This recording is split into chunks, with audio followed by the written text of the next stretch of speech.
Mga ka-surprise, October 14 po ngayon, and ayan, rainy day. There is no sign of stopping ng pag-ambon ngayong araw, kaya lumabas po tayo kasi hapon na po, magagabi na, and I'm running some errands. And ayun, naisip ko po na puntahan po ulit itong dali na ito. Meron po kasing dinadayo dito na chocolate. Ayan, and dadayuhin po natin yung chocolate na yun. So tara na po. Ayan.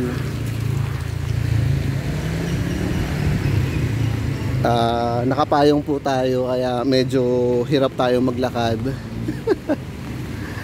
Nakapunta na po tayo dati dito, mga ka-surprise. And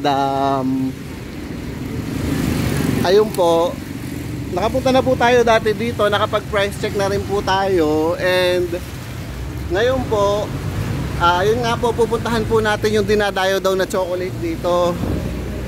And then yun nga, may mga controversy dito na meron daw silang mga ginagayang products.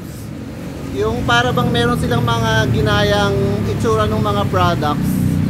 Ganon yung nagiging issue nila. Kaya para bang meron silang mga issue sa DTI, ganon. So titingnan natin kung yung mga products po nila talagang parang may ginaya, ganon. But all in all, aside sa mga issue na yan, ang titingnan po natin dito is yung kanilang chocolate. Yung po yung dadayuhin natin dito. And ayun, titikman po natin. Pero guys, dito sa end ng video, hindi ko na sa inyo ipapakita na titikman ko.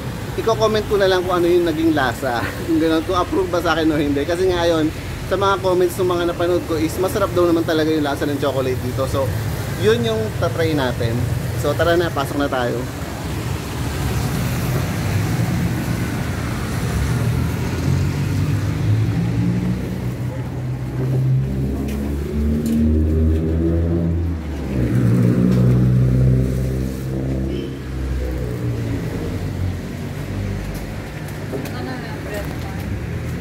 So ayan, may mga regular items sila, no, katulad yung Nescafe, ganyan. Ito lang. Ito Nation, masarap. Basta Nation. Ayan, waffle. Kuha ka na doon lang.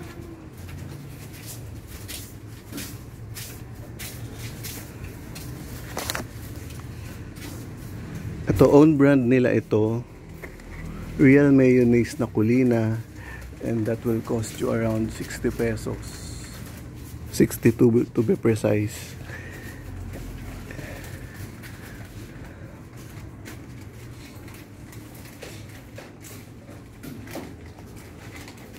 Yan yung price ng evaporated milk nila dito.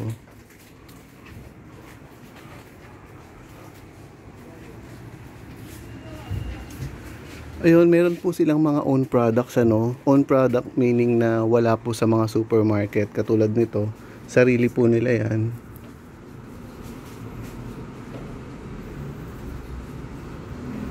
Ito po. So that will cost you around 36 pesos.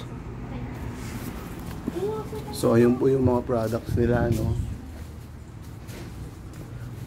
Ito guys, natikman ko na ito. Own product din nila to. Ayan. Dali Supermarket.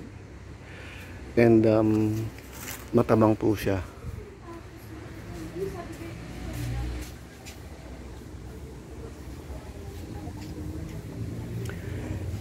Yung dinayo po natin nilang chocolate dito is nandun po sa counter yon, and yun ay po, pinakahuli po nating pupuntahan. So ngayon magpa-price check lang muna tayo. And then eto guys, so tingnan nga natin kung sarili nilang product ito. So this is an imported product, pero hindi po nila sariling product ito. And I think this will cost us around, ayan, 250 pesos.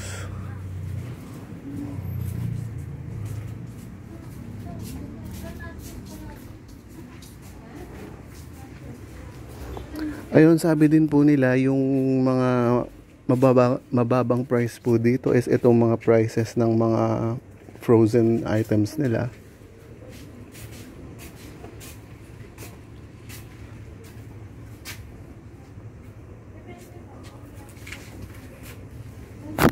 Gala.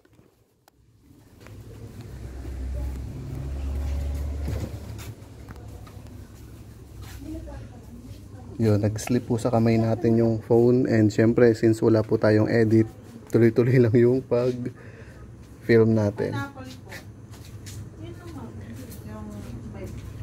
So siguro 'di ba mahilig po kami sa mga liempo ganun. Ito po yung liempo nila.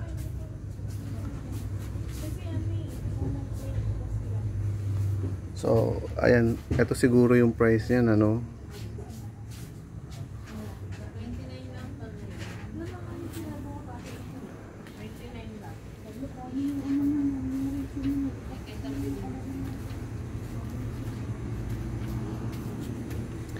Pag may nakita ko guys na para bang yung halatang parang ginaya nila is papakita ko sa inyo. Katulad nito guys, oh.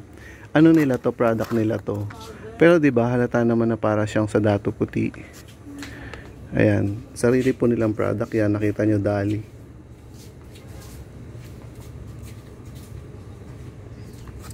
Ayan. And then kamukha siya nung patis na Datu Puti, 'di ba?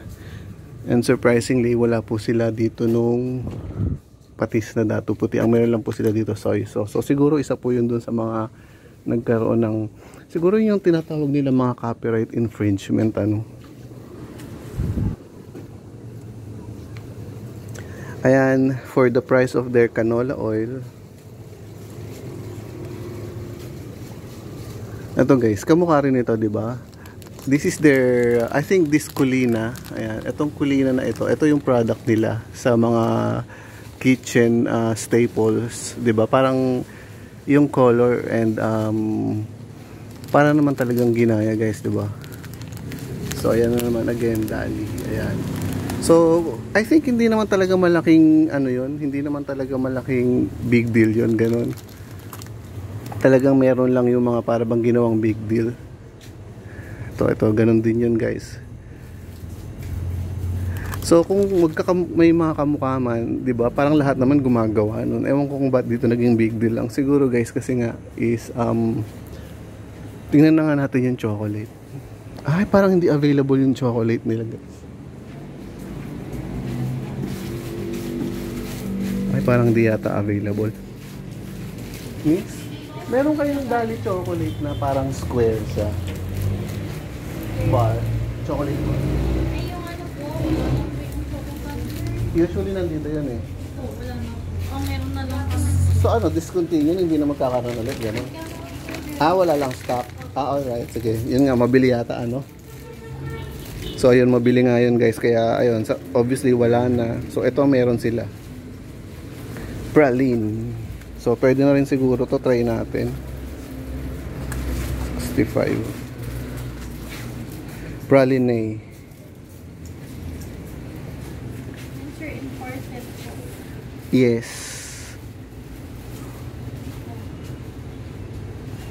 So this is a German chocolate, ano? And what else? So siguro ito lang yung itatry natin dito, ano? Tingin muna tayo bang hanggang 15 minutes. 35 boy bawang. Tingnan nyo ito, hindi ako nag-celebrate ng Halloween pero ito yung parang Halloween product nila.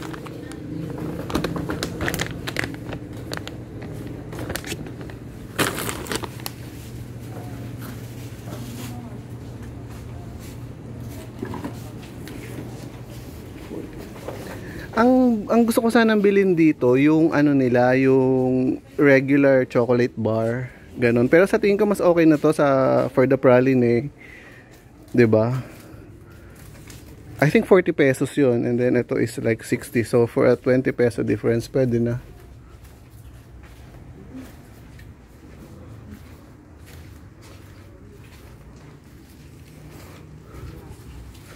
So yun, siguro tara na habang wala pang tao dun sa counter, tara na.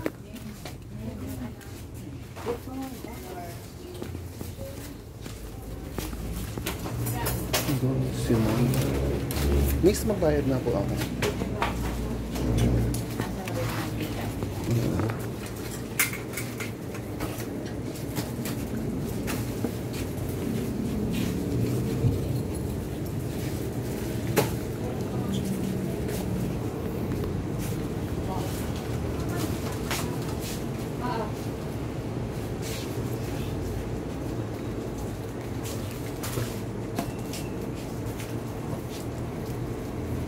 Magkano miss ko natatandaan mo pa yung chocolate na nandito dati?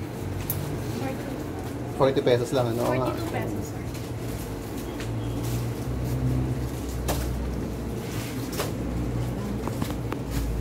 Kasi yun daw yung mabilis, so gusto ko sanang tikman pero yun nga. 65 or sipon na.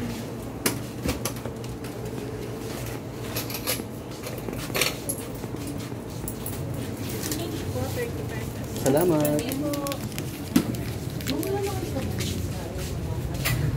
So, ayun, ano na tayo. Ito pala guys, so tingnan mo yung chocolate nila dito. Ito yung binili natin. So, ayan.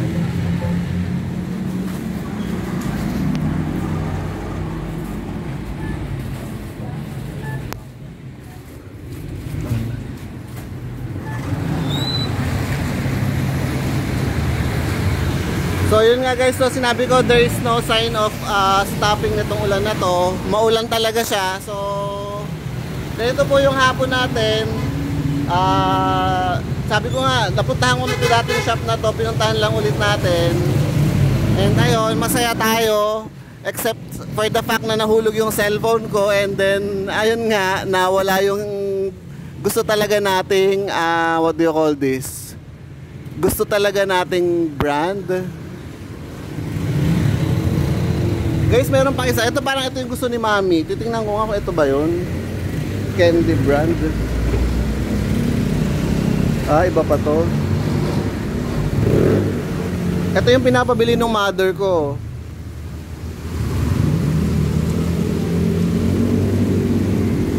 And then meron din sila dito ng tamarind na ganon. Which is ganito guys. Ganyan naman.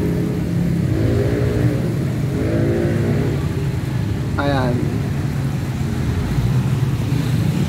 So, siguro dun lang, hanggang dun lang muna tayo. Puputulin ko na po itong video. And then, again, nandito po tayo sa may Dali Supermarket. Ang very controversial. Ayan. Sige po.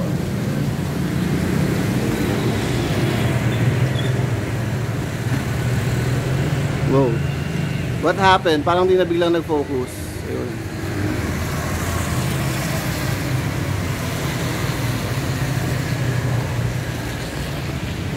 Hindi naman na umulan, lumakad tayo hanggang dun sa may sa may gasoline station.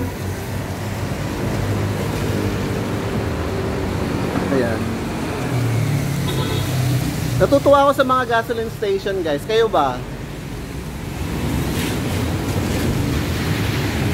Puntahan natin tong gasoline station dito sa amin. Ayan.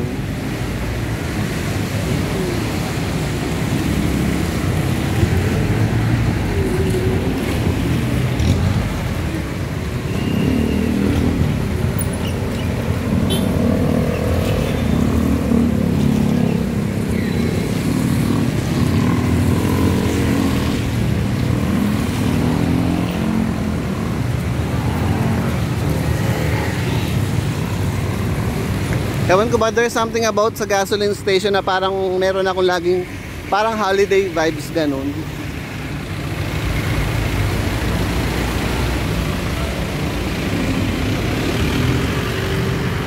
Ayan.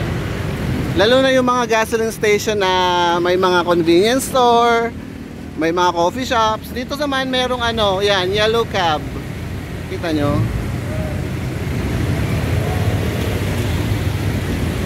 Ayan.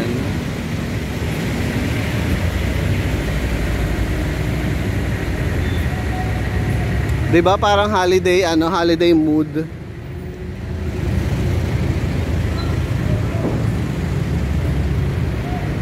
So yun, hanggang dito na lang po. Puputulin ko na yung video.